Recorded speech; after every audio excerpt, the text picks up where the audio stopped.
नमस्कार दोस्तों, आप सभी का स्वागत है हमारे यूट्यूब चैनल एजुकेशन एमके पे। तो आज इस वीडियो में हम आपको बताएंगे कि पीजीएमएस रोहतक हरियाणा ने एक special stay vacancy round counselling conduct करने जा रही है।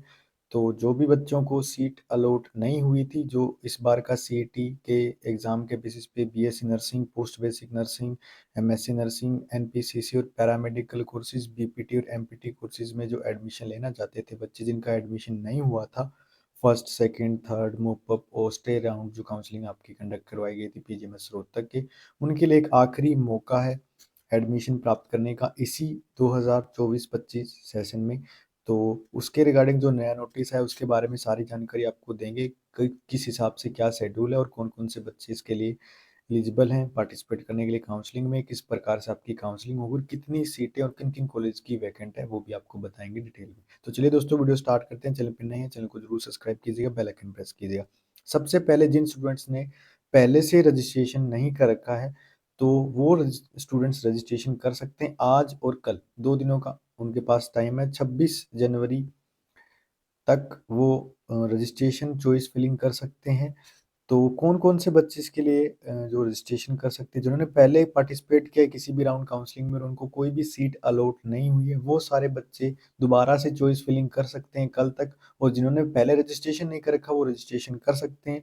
अब बात करें कौन-कौन से बच्चे इसके लिए रजिस्ट्रेशन कर सकते हैं। जिन स्टूडेंट्स ने पहले से रजिस्ट्रेशन कर रखा और उन्हें कोई भी सीट नहीं मिली है, round 1, round 2, round 3, stay round 2, stay round 3, किसी भी जो राउंड ऑफ काउंसलिंग हुई है अब तक पीजीआई की, उनमें उनको कोई भी सीट अलॉट नहीं हुई है, तो वो सारे बच्चे इसके लिए अप्लाई कर सकते हैं।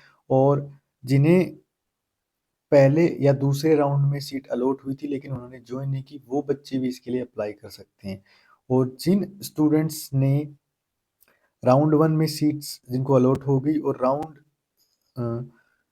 2 से पहले-पहले जिन्होंने रिज़ाइन कर दिया, वो सारे बच्चे जिन्होंने रिज़ाइन कर दिया राउंड 2 से पहले-पहले, राउंड 1 और राउंड 2 में जिनको सीट अलॉट हुई उन्होंने जॉइन नहीं की, वो बच्चे इसके लिए अप्लाई कर सकते हैं। बाकी आगे जो round 3 mop up round counselling हुई है, उनमें अगर किसी को सीट अलॉट हुई है और उन्होंने जॉइन नहीं किया, तो वो बच्चे इसके लिए अप्लाई नहीं कर पाएंगे।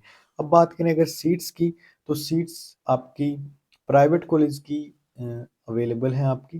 गवर्नमेंट कॉलेज में कोई भी सीट अवेलेबल नहीं है, चाहे आपका पैरामेडिकल कोर्स हो, चाहे आपका नर्सिंग कोर्स हो, चाहे आपका फिजियोथेरेपी हो, बीपीटी एमपीटी कोर्सेज हो, सारी सीट्स फिल हो चुकी हैं। सिर्फ प्राइवेट कुछ अच्छे जो कॉलेज हैं उनकी सीट्स बाकी हैं। डिटेल जो सीट मैट्रिक्स है वो आप हमारे टेलीग्राम चैनल से पीडीएफ डाउनलोड कर सकते हैं। उसके बाद जो सीट अलॉटमेंट है वो 27 जनवरी को आपका होगा और 27 से 29 जनवरी के ही बीच आपको सीट अलॉटमेंट के बाद, रिलीज होने के बाद आपको फीस जमा करानी है ऑनलाइन। जो एडमिशन वेब पोर्टल है उस पर आपकी जमा होती है, जैसे आपने पहले प्रोसेस किया था।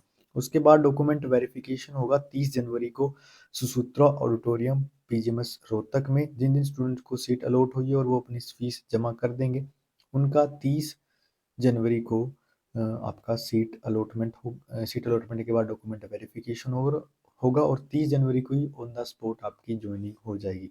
तो इस प्रकार से काउंसलिंग का आपका शेड्यूल रखा गया है।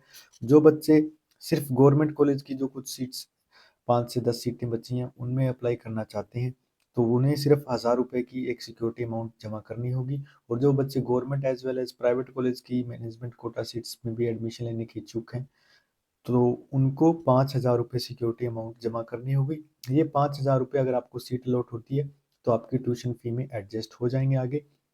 और अगर आपको सीट अलॉट नहीं होती है इस राउंड में, तो आपका ये रिफंड हो जाएगा दोबारा आपके अकाउंट में, ठीक है। अगर आपको कोई भी सीट अलॉट नहीं होती है, लेकिन अगर आपको सीट अलॉट होती है किसी भी कॉलेज में और आप उस पर ज्वाइन नहीं करते, तो आपकी ये जो सिक्योरिटी अमाउंट है ये जब्त कर ली जाएगी। तो इस चीज़ का आपको ध्यान रखना है। तो इस प्रकार से ये सारा आपका रहेगा टर्म्स एंड कंडीशन। इसके बेसिस पे आप अपना जो है काउंसलिंग में पार्टिसिपेट कर सकते हैं। फिर भी इस काउंसलिंग प्रोसेस से जुड़ा कोई भी डाउट हो तो आप नीचे कमेंट सेक्शन में कमेंट करके हमसे पूछ सकते हैं। बाकी किसी भी नर्सिंग, पैरामेडिकल, फिजियोथेरेपी और मेडिकल कोर्सेज के रिलेटेड, मेडिकल जॉब्स के रिलेटेड, एम्स की जो सीआरई की एग्जाम वैकेंसी आ रखी है उसके रिगार्डिंग कोई भी आपका कोई भी क्वेश्चन है इंडिया के किसी भी यूनिवर्सिटीज़ के रिलेटेड, तो आप हमें नीचे कमेंट सेक्शन में कमेंट करके पूछ सकते हैं। आपको आपकी जो इन्फॉर्मेशन आप चाहेंगे आपको टाइम टू टाइम मिलती रहेगी। तो चैनल पर नए, चैनल को जरूर सब्सक्राइब कीजिएगा। धन्यवाद। जय हिंद।